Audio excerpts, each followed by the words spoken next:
तम भुवि गृह्णन्ति भूरिदा जना।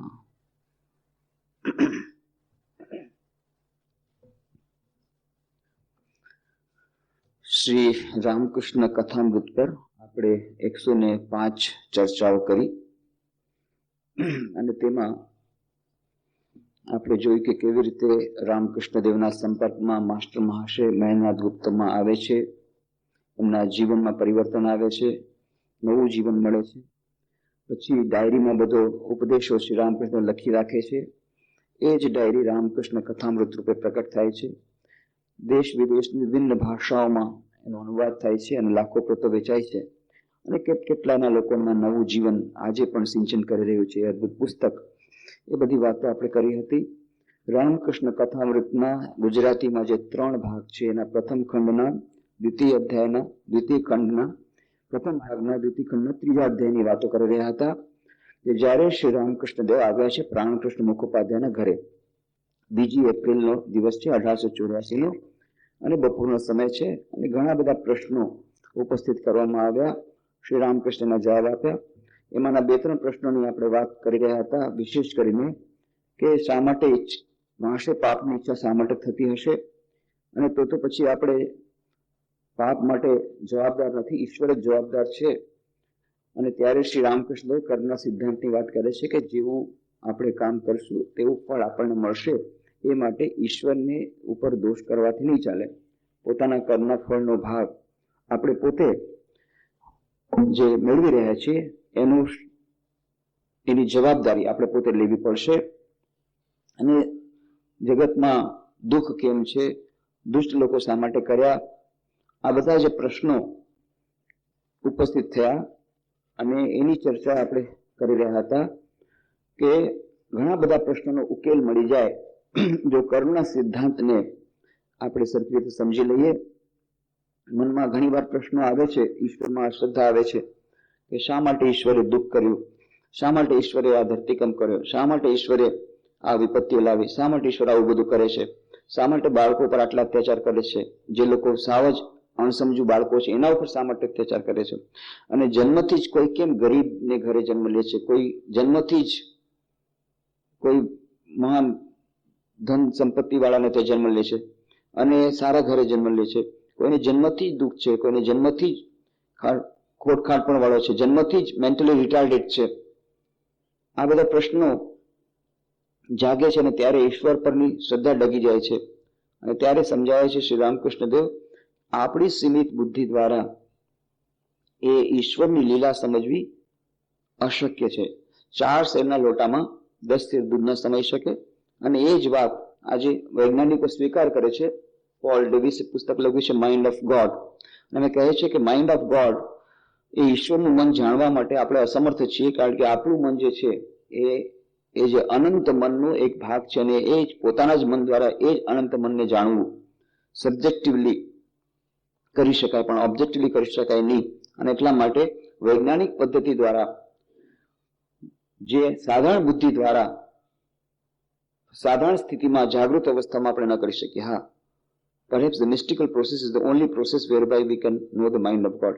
એ mystical process જ્યારે સમાધિ અવસ્થામાં જઈએ, અતિચેતન અવસ્થામાં જઈએ, બિયોન્ડ ટાઈમ સ્પેસ એન્ડ કોઝેશન જઈએ, આ બધી જે સ્થૂળ સ્થળ કાળ અને કારણની સીમાની પરે જ્યાં સુધી આપણે નથી જઈ શકતા ત્યાં સુધી એ જે પરમ સત્ય છે જે સ્થળ કાળ અને કારણની પરે છે એની બધી ગતિવિધિઓને આપણે સમજી ન શકીએ.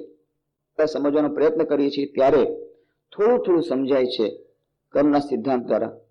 પુનર્જન્મ અને કર્મવાદનો સિદ્ધાંત એ મહાન એક સિદ્ધાંત આપણને મળે છે જે મોટા ભાગના પ્રશ્નોનું નિરાકરણ કરે છે. કેમ જન્મથી જ કોઈ દુઃખી, કેમ જન્મથી જ કોઈને ખોટ વાળો? તો પૂર્વ જન્મના પરિપાક રૂપે આ જન્મ તેને હજી ખરાબ કાવ્યું નથી. અને એમ કહેવાય છે કે ફક્ત બાકી બધી યોનિઓ ભોગ યોની છે, માત્ર મનુષ્ય યોની જ એ જ કર્મ યોની છે જેમાં સ્વતંત્ર ઈચ્છા શક્તિ છે. જો ધારે તો સારા કામ કરી શકે, ધારે ખરાબ કામ કરી શકે, પરંતુ એ પણ જ્યાં સુધી નાબાલિગ છે.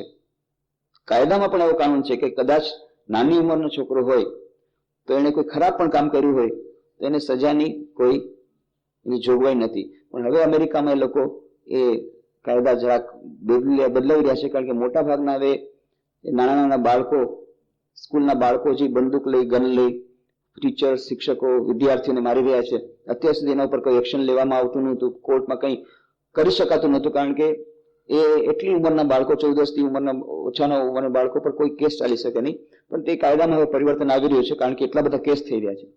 પણ ઇન જનરલ, સાધારણ રીતે જે બાળકમાં હજી સુધી બુદ્ધિ વધારે નથી આવી, અજાણતા એનાથી બધું થઈ જાય, અથવા આપણા પોતાનાથી પણ અભાન અવસ્થામાં જો કંઈ કામ થઈ જાય તો એનું ફળ વધારે નથી મળતું. પણ સભાન અવસ્થામાં કરેલા સ્વતંત્ર ઈચ્છા શક્તિ જે ભગવાને આપેલી છે, એ ઈચ્છા શક્તિનો દુરુપયોગ કરીને કે સદુપયોગ કરીને સારા અથવા નરસા કર્મ કરે છે, એના ફળ મળે છે. એ એટલા જ માત્ર એ કર્મયોનીમાં છે, એમ કહેવામાં આવે છે. તો નાના બાળકે તો આ જન્મમાં તો કંઈ કર્યું નથી, કર્યું હોય તો પણ એનો કોઈ દોષ નથી, એને શું સમજણ હોય. પરંતુ અત્યારે જે કંઈ ભોગવી રહ્યો છે એ પૂર્વજન્મના કર્મોના ફળ ભોગવી રહ્યા છે. આ બધું થોડું થોડું એક્સપ્લેનેશન જ્યારે મળે છે ત્યારે આપણને થોડી કડી મળે છે કે કેમ આપણે પોતાના જીવનમાં જોઈએ છીએ કેટલા બધા સમાજમાં કેટલા બધા લોકો ભ્રષ્ટાચાર કરે છે, બીજા લોકોને ઉત્પીડન કરે છે, બીજા લોકોનું નુકસાન કરે છે, અને તેમ છતાં પાવર પોઝિશન એમની પાસે છે, એ લોકો મજામાં દેખાય છે, મોટર ગાડીમાં ફરે છે, બંગલો છે, બધું છે. બીજી તરફ જે લોકો ઈમાનદાર છે, સત્યનું પાલન કરે છે, એ લોકોને વેદ્યાવેળા કહેવામાં આવે છે, કહે છે વેદ્યાવેળા કરે છે, અને એને ઘણી બધી જાતની નિંદા સહન કરવી પડે છે. ક્યારેક ક્યારેક ટ્રાન્સફર પણ ન જતું હોય તો કરવામાં આવે છે, ક્યારેક સસ્પેન્ડ પણ કરવામાં આવે છે. આ બધાનું કંઈ આપણને સમજણ નથી પડતી. પરંતુ કર્મના સિદ્ધાંતમાં જો ખૂબ મૂળમાં જઈએ તો કર્મનો સિદ્ધાંત એમ જ કહે છે, જેવું વાવશો તેવું લડશો, જેવું કરશો તેવું પામશો. પરંતુ એ કર્મનું ફળ પ્રારબ્ધ રૂપે જ્યારે આવે છે, એ પ્રારબ્ધ રૂપે આવે, સંચિત કર્મ પ્રારબ્ધ રૂપે પ્રારબ્ધ કર્મ પરિવર્તિત થાય, એની વચ્ચે સમયનું ગાળો હોય છે. એટલા માટે આપણને સમજાતું નથી. આપણે એ નથી સમજતા કે અત્યારે જે કંઈ ખરાબ કામ કરવા છતાં પણ એને જે કંઈ ફળ મળી રહ્યું છે એ એના પૂર્વના અથવા પૂર્વજન્મના કર્મો જે સારા હશે એનું ફળ મળી રહ્યું છે. અને અત્યારે જે ખરાબ કર્મ કરે છે એનું ફળ વેઇટ કરી રહ્યું છે, અપેક્ષા કરી રહ્યું છે, આવશે. આખો વિડીયો દળાઈ રહ્યો છે. બહારવાળા વિડીયો લે કે ન લે, એક દિવસ વિડીયો આવશે, બધું આખું ભોપાળું છતું થઈ જશે. પણ બહારવાળા વિડીયો લે કે ન લે, હવે તો બહારવાળા વિડીયો લેવાનું શરૂ કરી દીધું. પરંતુ બહારવાળા વિડીયો ન લે, અંદરમાં એક વિડીયો આખી કેસેટ ચાલે છે. જે કંઈ કામ કર્યું હોય એક પણ એમાં કોઈ પણ જાતનો પાવર ફેલ્યોર કે કંઈ નથી, એમાં બેટરી કોઈ ડિસ્ચાર્જ થતી નથી, એ વાળી બેટરી એકદમ વિડીયો આખી ફિલ્મ ચાલે છે. જે કંઈ આપણે કર્મ કર્યા એ બધાની નોંધ ત્યાં છે. એક પણ નાનકડું પણ જો સારું કામ કર્યું હશે એ અફળ નહીં જાય, એનું ફળ મળશે અને મળશે જ, કોઈ એને નષ્ટ નહીં કરી શકે. અને જો ખરાબ કામ કર્યું હશે એનું ફળ પણ મળશે જ મળશે.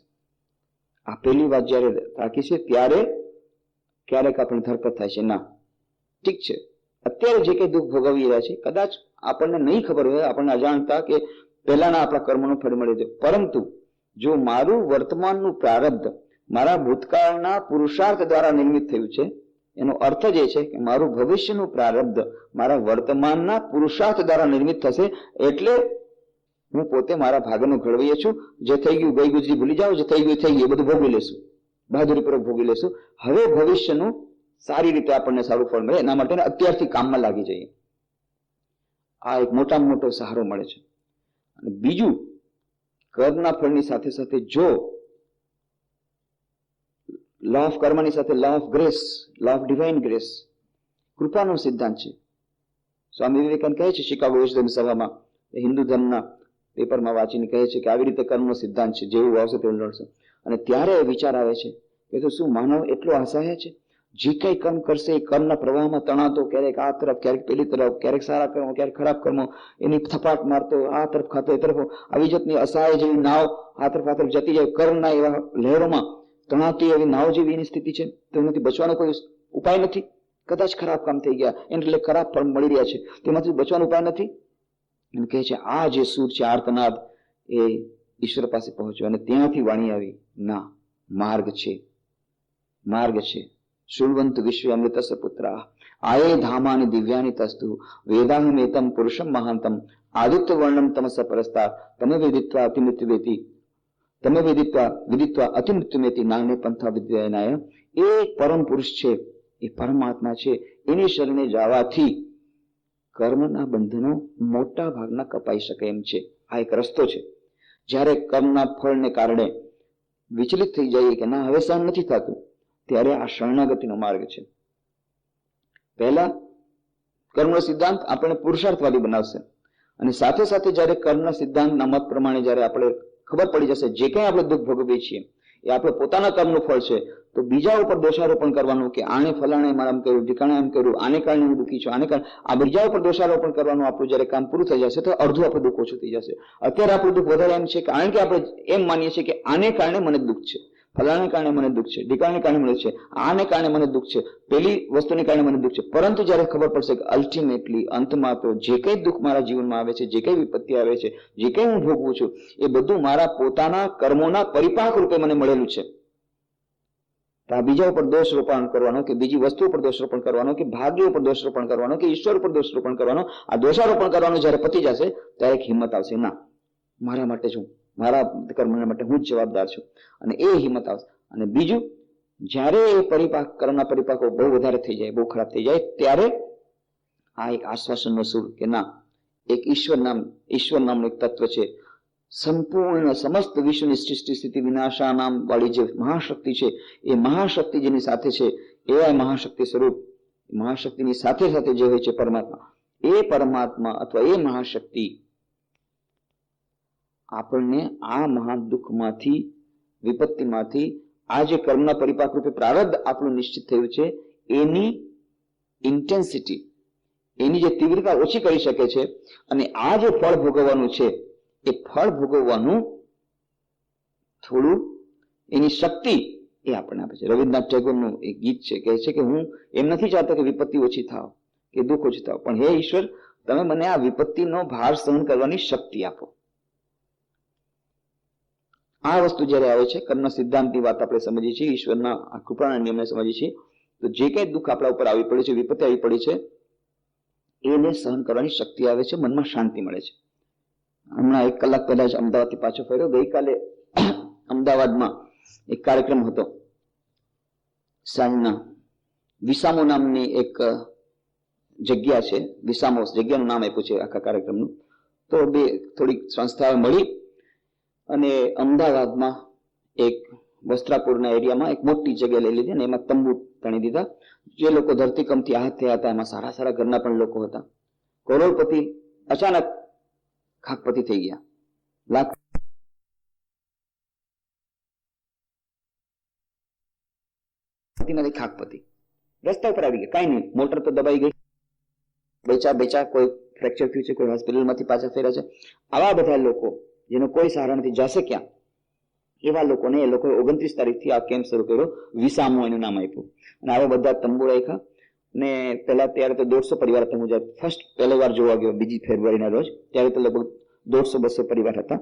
પણ હમણાં લોક દરરોજ 500-600 લોકો બંને ટાઈમ જમતા હતા. હવે તો 25-30 પરિવાર વધ્યા છે, બાકી બધા ધીરે ધીરે પોતાના ઠેકાણે લાગે છે.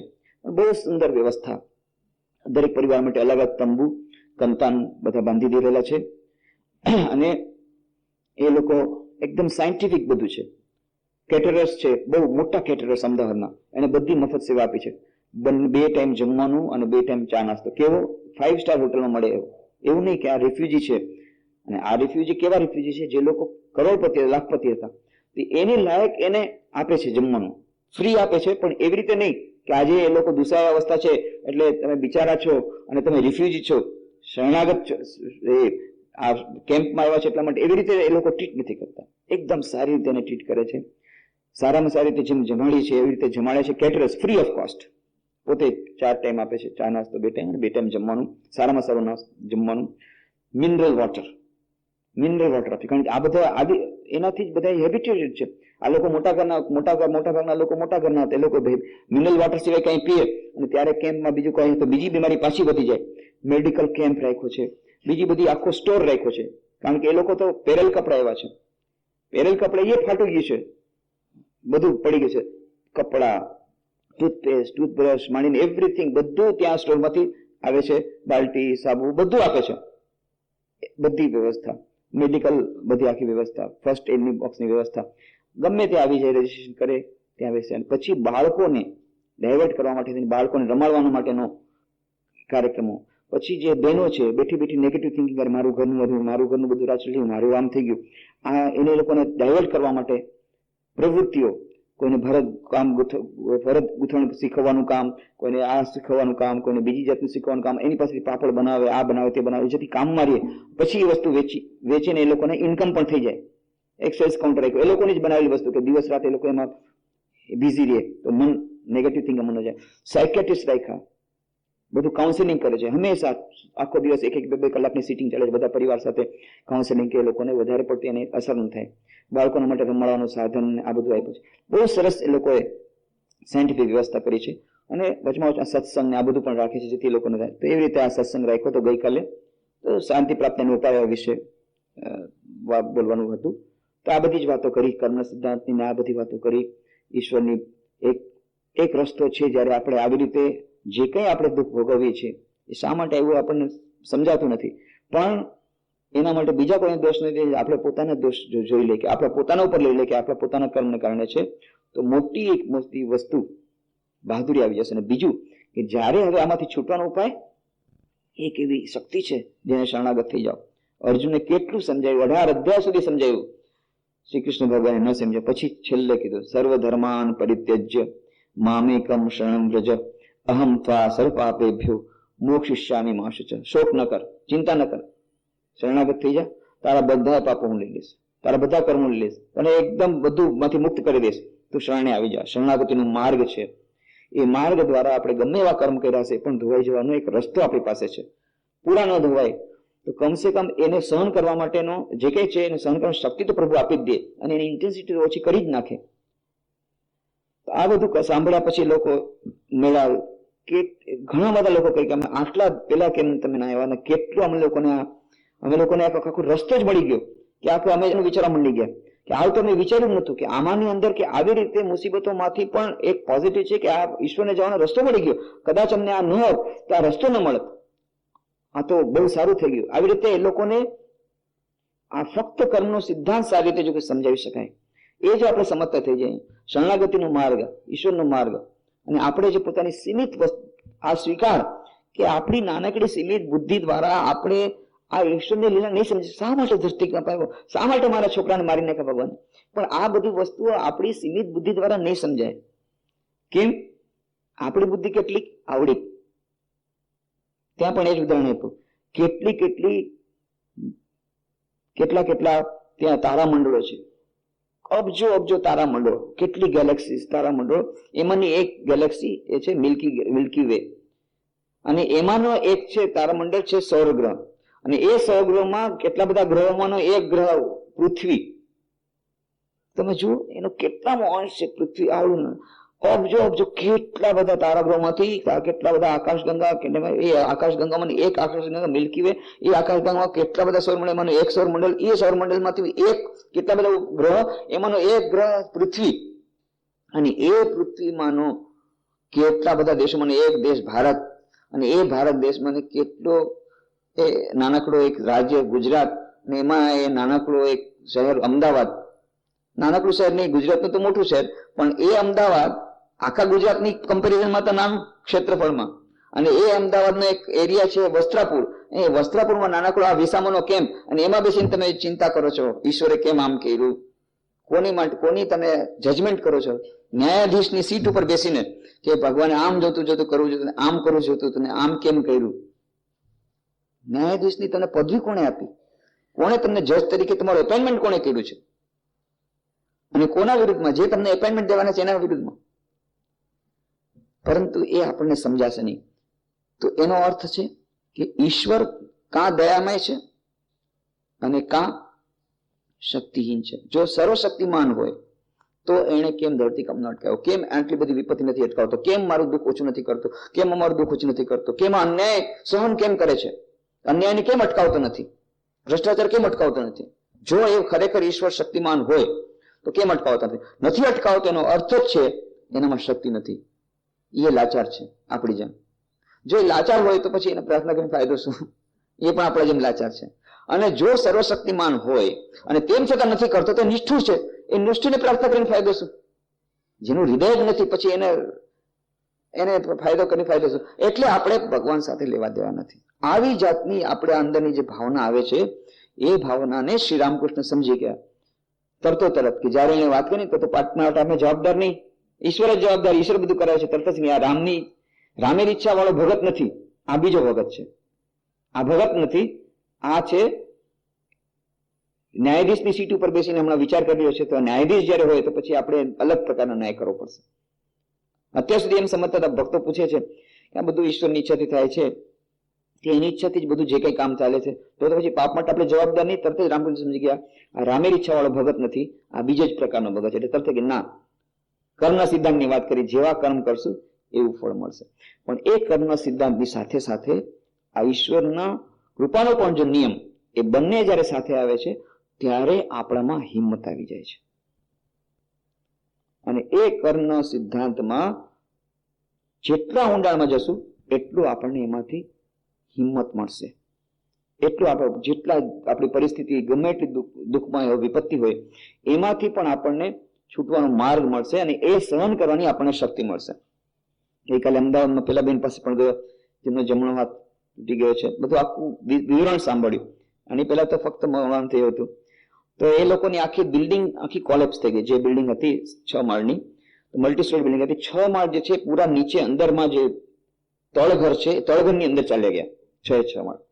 અને આ લોકો 4થા માળમાં હતા ને એ લોકોને ધરતીકંપની ખબર તરત જ પડી ગઈ. એટલે એ લોકો એના હસબન્ડ, પતિ અને એમની દીકરી છે, કોલેજમાં ભણે છે, એન્જિનિયરિંગ કોલેજ, એ ત્રણેય નીચે ઉતરતા હતા. પણ નીચે ઉતરતા સુધીમાં જ આખો ઉપરના બધા માળ પડ્યા તો એ લોકો એકદમથી નીચે ગ્રાઉન્ડ ફ્લોરમાં આવી ગયા. ગ્રાઉન્ડ ફ્લોરમાં આવી ગયા પછી એકદમ અંધારું, ઉપરમાં બધે આ સ્લેબ અને આ પિલર ને આ બધું પડી ગયું. આટલો કાટમાળ એના માથે પડેલો. અને એમાંથી ગમે એમ રીતે એની આજુબાજુ જેટલા હતા ઘણા લોકો મરી ગયા. પણ આ એવી રીતે પિલર પડ્યો કે આ બંનેના હસબન્ડ ને એ વચ્ચે હશે અને બાજુમાં પિલર હશે, એ એની ગેપમાંથી એ નીકળી ગયા. જ્યાં મોટર પાર્કિંગ હોય છે એ જગ્યાએ નીકળી ગયા. હવે આ બેન જોરથી ચીસો પાડવા માંડી કે મને બચાવો, હું તળઘરમાં જઈ રહી છું. કારણ કે એ તો એકદમ અંદર જ જઈ રહ્યા હતા, એ બહાર નહોતા આવી શક્યા. હવે પણ આને ચીસ સાંભળે છે પણ એકદમ ઘોર અંધારું દિવસના ભાગમાં, કારણ કે ઉપરમાં આખો કાટમાળ છે દિવસના ટાઈમે પણ. હવે એને બચાવ કેવી રીતે? પછી આને હાથ ઊંચો કર્યો તો હાથ તો છે જ નહીં, અડધો હાથ આખો કપાઈ ગયો છે. પેલા સ્લેબ પડ્યો હતો તો આખો અડધો હાથ અલગ જ થઈ ગયો. તેને પાછળથી ખબર પડી. તો ડાબો હાથ જે હતો એ ડાબા હાથનો આંગળો જરાક ઊંચો કર્યો, એના 4 આંગળા દેખાણા એના પતિને. ત્યારે પછી ગમે એમ કરીને એને ખેંચી અને બહાર 1 જ મિનિટની વાર થાત તો એકદમ નીચે અંદરમાં તળઘરમાં ચડી જાય. હવે તો બચાવી. પછી એનામાં કેવી હિંમત કે એ પોતે જ કહે છે કે હવે તમારે આ જે આજુબાજુ બધા કાટમાળ કેવી રીતે બહાર જ નીકળવું. આ તરફથી લોહી પૂરું કેટલું બધું જઈ રહ્યું છે, અડધો હાથ જ આખો અલગ થઈ ગયો છે. અને આ લોકો એકદમ નર્વસ થઈ ગયા હસબન્ડને, અને એને હિંમત આપે છે અને કે છે હવે આ બધું રડીને ફાયદો નથી, જલ્દી બહાર નીકળવાનું કરો. એ ચારે તરફ બાઉન્ડ્રી છે, એમાંથી કેવી રીતે બહાર નીકળવું. ટેપકા, એવી સ્થિતિમાંથી બહાર ટેપકા આવ્યા. અને પછી કે છે હવે જલ્દીથી ઓટો રિક્ષા બોલાવો. પોતાના હસબન્ડ કે છે આ તો બિચારો હપ્તાઈ ગયો છે આનો બધો હાથ જોઈને, તમે પેલા ઓટો રિક્ષા લેવો. એને કઈ ખબર નથી પડતી શું કરવું. ઓટો રિક્ષા લે છે, તરત હોસ્પિટલ પોતે જ જાય છે, હોસ્પિટલમાં જવાનું છે. બધું એને ત્યાં સુધી એની બુદ્ધિ અને કેટલી બહાદુરી ને કેટલી એની હિંમત ત્યાં જઈને ડોક્ટરને કહે છે. ડોક્ટર જઈને પછી રિલેટિવ્સને, અને આ એટલો વખતે ગયો છે ને પતિ એ પણ એન્જિનિયર છે ત્યાં ટેલિફોન ડિપાર્ટમેન્ટમાં. પણ આવું થાય ત્યારે તો કોઈ ટેલિફોન નંબર યાદ નથી. આને બધા ટેલિફોન નંબર યાદ છે. એ ઓપરેશન એનું ચાલે છે અને એ કે છે ફલાણે ટેલિફોન કરો, ફલાણે કરો. ડોક્ટર બધા આશ્ચર્ય થઈ ગયા કે આ શું છે, આ કેવી લેડી છે, કે ઝાંસી કી રાની લાગે છે. નામ જ એને ઝાંસી કી રાની આપી દીધું કે આટલી બધી આખો હાથ કપાઈ ગયો છે, હાડકું આટલું બહાર નીકળી ગયું છે, માંસ આખું નીકળી ગયું છે, લોહી 8 કલાક 10 કલાકથી બંધ નથી થતું. અને આવી અવસ્થામાં પણ બીજો ગમે તે પેશન્ટ બેભાન થઈ જાય, બેભાન નથી થતી. એનું માઇન્ડ એટલું એલર્ટ છે, બધા ટેલિફોન નંબર યાદ છે. આ બંનેને કઈ થયું નથી અને એ લોકો બેબાક્ષા બની ગયા છે. એના ટેલિફોન નંબર બધા ભૂલાઈ ગયા. એટલે દીકરીને આને એ બધાને કહે છે આને ટેલિફોન કરો, આને કરો, આમ કરો, આનેથી આમ બોલાવો. એ અદભુત. પછી એ 1 મહિના સુધી ત્યાં નર્સિંગ હોમમાં બધા હતા. 3-4 ઓપરેશન થયા. પછી ડાયાબિટીસ પેશન્ટ એટલે ઘણી વાર લાગી. ગઈકાલે જ હું ગયો તો ગઈકાલે સવારના જ છેલ્લું ઓપરેશન કરવામાં આવ્યું હતું. હિલિંગમાં થોડો ટાઈમ લાગશે, બધો પાટવાનો બધું બાંધેલો હતો. પણ એ કે છે વચમાં મારે ભગવાન ઉપર મને બહુ ગુસ્સો આવે, કેમ આણે આમ કર્યું, કેમ આણે આમ કર્યું. મેં કીધું તમે એના માટે જવાબદાર તમે છો, જવાબદાર તમે છો. તમે ભગવાનને શું પ્રાર્થના કરતા હતા? હું ભગવાન હંમેશા પ્રાર્થના કરતી, હે ભગવાન મારા પતિને મારી દીકરીને હંમેશા કલ્યાણ કરજો, એ લોકોને હંમેશા સુખી રાખજો, એ લોકોને હંમેશા કોઈ પણ જાતનું એ લોકોને દુઃખ ન પડે એવું કરજો. એમાં તમારું નામ કેમ ન જોડ્યું? એટલે ભગવાનને ચાન્સ મળી ગયો. હવે એ બંનેને એક સાથે જ ઉતરા, એ બંનેને વાળ પણ વાંકો નથી થયો. આટલી ઇન્જરી, એક જરાક પણ કાંઈક તો થોડું તો લઈ નીકળે ને, એક આટલો પણ નથી થયું, આટલી પણ ઈજા નથી થઈ. અને બધું કે બધી તમારા ઉપર ઈજા આવી તો તમારું નામ કેમ ન જોડ્યું? તો મુખ્ય વાત છે. પછી કે કેમ આવી રીતે કહ્યું છે, કેમ મેં તો જો નાનપણથી મેં કોઈ બુરું નથી કર્યું, નાનપણથી બીજાની સેવા કરતી આવી છે, નાનપણથી બીજાનું કર્યું, તો મને કેમ આવું દુઃખ ભોગવવું પડ્યું? મેં કીધું આ માટે તમે બીજાને દુઃખ લીધું છે. જે એ લોકોને ભોગવવાનું હતું એ તમે પ્રાર્થના કરીને કે ના એ લોકોને ન ભોગવવું પડે, એ લોકોનું દુઃખ તમે પોતે લઈ લીધું છે. અને બીજું શું છે કે જો તમે માનતા હો કે ખરેખર જો તમારા પોતાના કર્મને પણ લીધું છે, પણ તમે એક વાત કરો, એક કામ કરો, એક વિચાર કરો કે તમારું બેંક બેલેન્સ કેટલું વધી ગયું. એ પેલા સમજી ન શીખ્યા. બેંક બેલેન્સ, અરે બેંક બેલેન્સ સાવ ખતમ થઈ ગયું. કે આ બધું હજી તમારે કરજો થઈ ગયો, મકાન આખું ગયું, ફર્નિચર આખું ગયું. એના માટે થોડી ઓડિયો કેસેટ લઈ ગયો તો પછી ઓડિયો કેસેટ લાવવા પણ ટેપ રેકોર્ડ તમે દટાઈ ગયું છે. ચોપડી તમે બધી આપી બધી દટાઈ ગઈ છે. કેટલી બધી ચોપડી આની ગિફ્ટ આપી હતી જ્યારે પોરબંદર આવ્યા પાછી થોડી ચોપડી લઈ ગયો. મેં કીધું હવે ટેપ રેકોર્ડ પણ મોકલીશ, એ તમે સાંભળજો કેસેટ, અને શાંતિ મળશે. પણ કે બધું દટાઈ ગયું છે ને આ બધું મેડિકલ ટ્રીટમેન્ટમાં જ મારા પૈસા કેટલા ખર્ચાય કે બેંક બેલેન્સ તો નીલ છે. અત્યારે તમારો કરજો ચાલે, તમે કે બેંક બેલેન્સ વધી ગયું. મેં કીધું એ બેંક બેલેન્સની વાત નથી કરતો, પૈસાના બેંક બેલેન્સની વાત નથી, કર્મનું બેંક બેલેન્સ હોય છે. આપણું એકાઉન્ટ ત્યાં મોટું ચાલે છે, અને એકાઉન્ટ એવું ચાલે છે, એ ઓટોમેટિક ઓપરેશન છે, ઓટોમેટિક ઓપરેશન ચાલે છે. પાપ અને પૂર્ણનું બેંક એકાઉન્ટ. જ્યારે જ્યારે આપણે કોઈ પણ કર્મ ખરાબ કરીએ છીએ તો એ પાપનું એકાઉન્ટ વધે છે, અને જ્યારે જ્યારે કંઈક ખરાબ કામ કરીએ છીએ પાપના, જ્યારે સારા કામ કરીએ છીએ પુણ્યનું એકાઉન્ટ વધે છે. અને જ્યારે જ્યારે એ સારા કર્મો જે કરેલા છે એનું ફળ આપણે ભોગવીએ છીએ તો પુણ્યના બેલેન્સ છે એમાંથી ઓછું થાય છે, પુણ્યનું બેલેન્સ ઓછું થાય છે, ખર્ચો થઈ જાય છે. અને જ્યારે જ્યારે આપણા જીવનમાં વિપત્તિ આવે છે, દુઃખ આવે છે, એનો અર્થ શું છે? આપણે પોતે જૂના કરેલા કર્મો ક્ષય થાય છે, પ્રારબ્ધ કર્મ ક્ષય થાય છે, એટલે કે આપણું પાપનું બેલેન્સ ઓછું થાય છે, પુણ્યનું બેલેન્સ વધી રહ્યું છે. તો જે ખરેખર જ્ઞાની છે એના જીવનમાં જ્યારે સુખ આવે છે ત્યારે દુઃખી થાય છે. જ્યારે એને બહુ પ્રશંસા મળે છે, લોકો પ્રશંસા કરવાનું શરૂ કરી દે. એમ કહેવાય છે કે જો પ્રશંસા થઈ તમારી જાહેરમાં, જો પ્રશંસા થાય તો તમારા પુણ્ય ક્ષય થઈ જાય છે.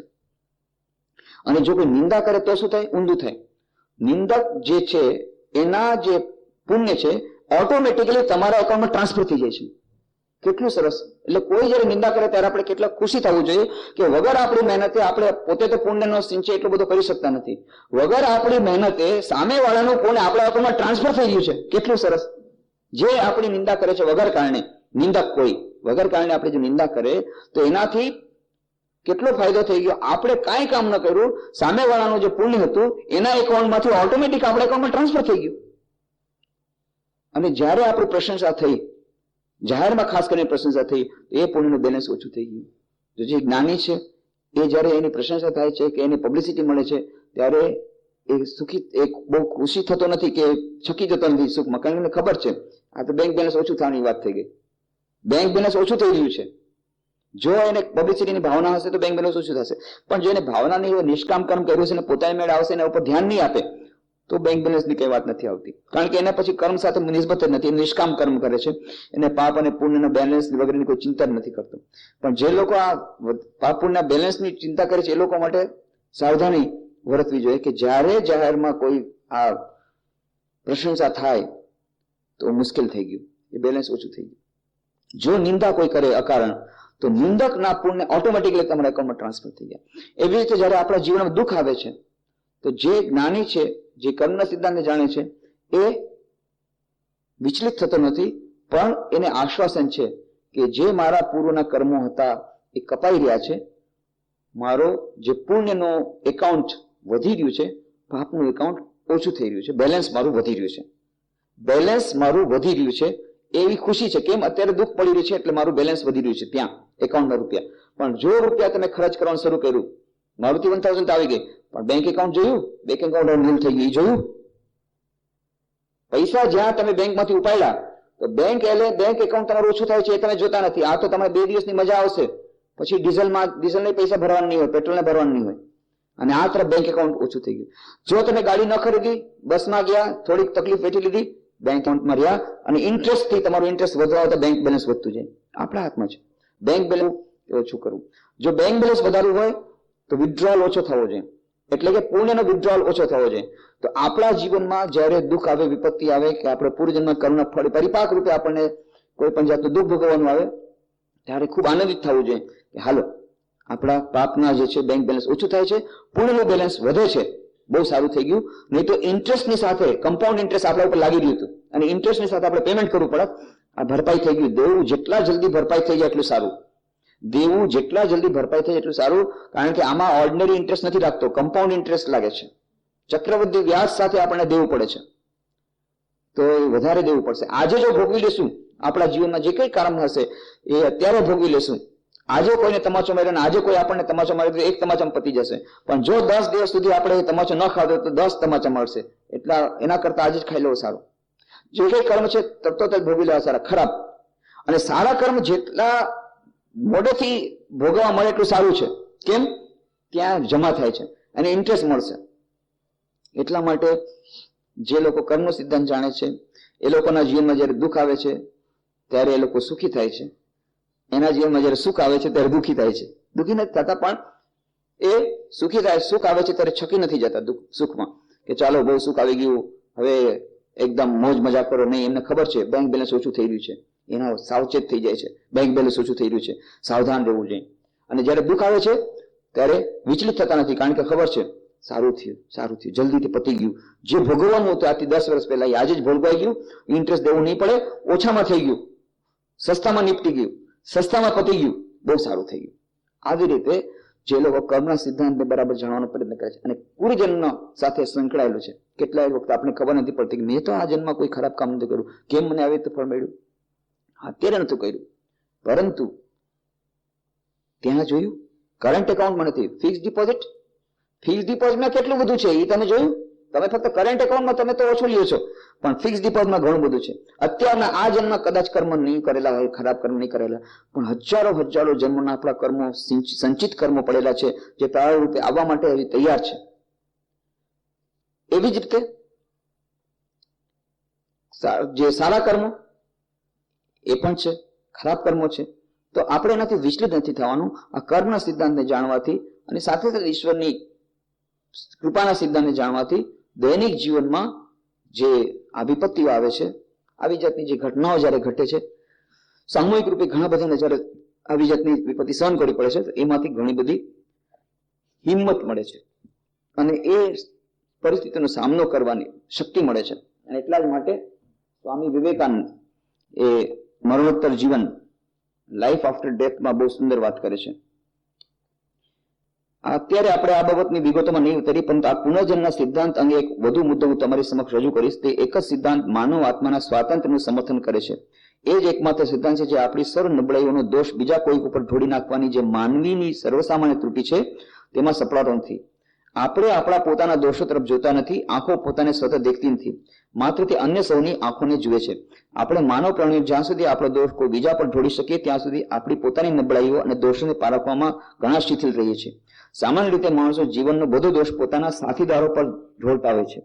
એ બને તેવું ન હોય તો ઈશ્વર પર દોષ ઢોળે છે, અથવા નસીબ જેવા એકાદ ભૂતને ઊભું કરી તેનો વાંક કાઢે છે.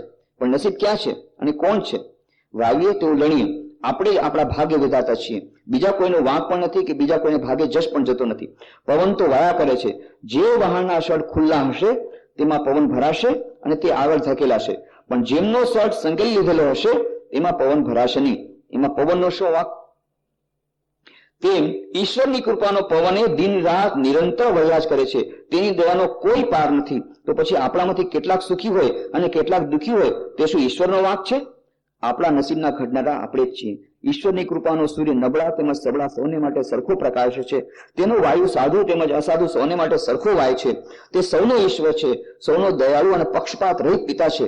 શું તમે એમ કહેવા માંગો છો કે એ જગતનો ઈશ્વર આપણા જીવનની ક્ષુદ્ર વસ્તુઓને આપણા જેવી જ નજરે જુએ છે. ઈશ્વર વિશેની એક કેવી હલકી ભાવના છે. અહીં આપણે નાના કુરકુરિયાની પેઠે જીવન મરણની લડાઈ ખેલ્યા કરીએ છીએ અને મૂર્ખાઈથી માનીએ છીએ કે ખુદ ઈશ્વર પણ એ ખેલને આપણા જેટલી જ ગંભીરતાથી જુએ છે.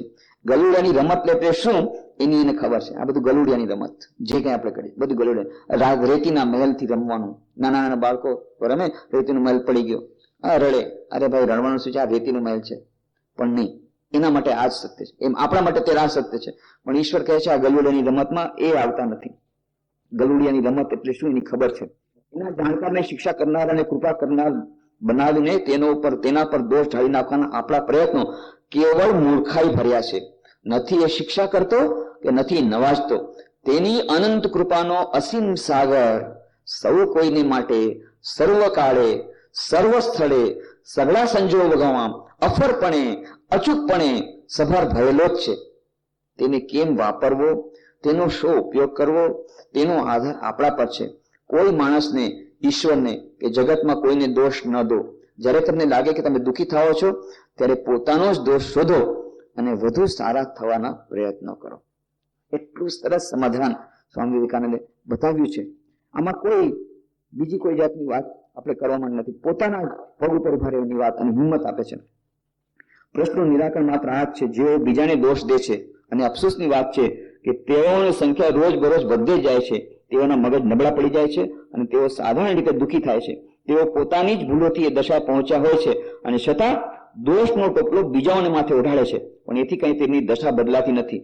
એથી એમને કંઈ લાભ પણ થતો નથી. બીજા ઉપર દોષ ઢોળી નાખવાનો તેમનો પ્રયત્ન ઉલટા તેમને વધુ નબળા બનાવે છે. માટે તમારા પોતાના જ દોષને માટે અન્ય કોઈનો વાંક કાઢો નહીં. પોતાના પગ પર ખડા રહો અને બધી જવાબદારી પોતાને માથે લો. એમ બોલો કે જે આ દુઃખ હું ભોગવું છું તે મારી પોતાની જ કરણીનું ફળ છે અને એ હકીકત પોતે જ બતાવે છે કે એનો ઉપાય મારે એકલાએ જ કરવો પડશે.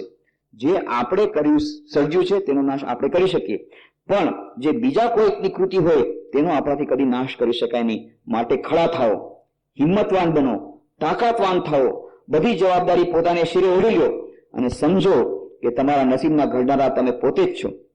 જે કઈ શક્તિ અને સહાય તમારે જોઈએ તે તમારી પોતાની અંદર જ છે. માટે તમારું ભાવિ તમે પોતે જ ઘડો. ગઈ ગુજરીને યાદ કરવાની જરૂર નથી. ગઈ ગુજરી ભૂલી જાઓ. તમારી સામે અનંત ભાવિ પડેલું છે. હંમેશા યાદ રાખજો કે જે દરેક શબ્દ તમે ઉચ્ચારો, જે દરેક વિચાર તમે સેવો અને જે દરેક કાર્ય તમે કરો તે તમારા માટે સંસ્કારનું ભંડોળ ભેગું કરે છે. અને જેમ એટલું સરસ વાત કરે છે સ્વામીજી, અને જેમ ખોટા વિચારો અને ખોટા કાર્યો તમારી ઉપર વાઘની જેમ તરાપ મારવાને તૈયાર હોય છે, તેમજ બીજે પક્ષે પ્રેરક આશાના કિરણો પણ છે કે સુવિચારો અને સત્કાર્યો તમારા બચાવ કરવામાં સહસ્ત્ર દેવતાઓની શક્તિથી સર્વદા અને સદાને માટે તૈયાર છે.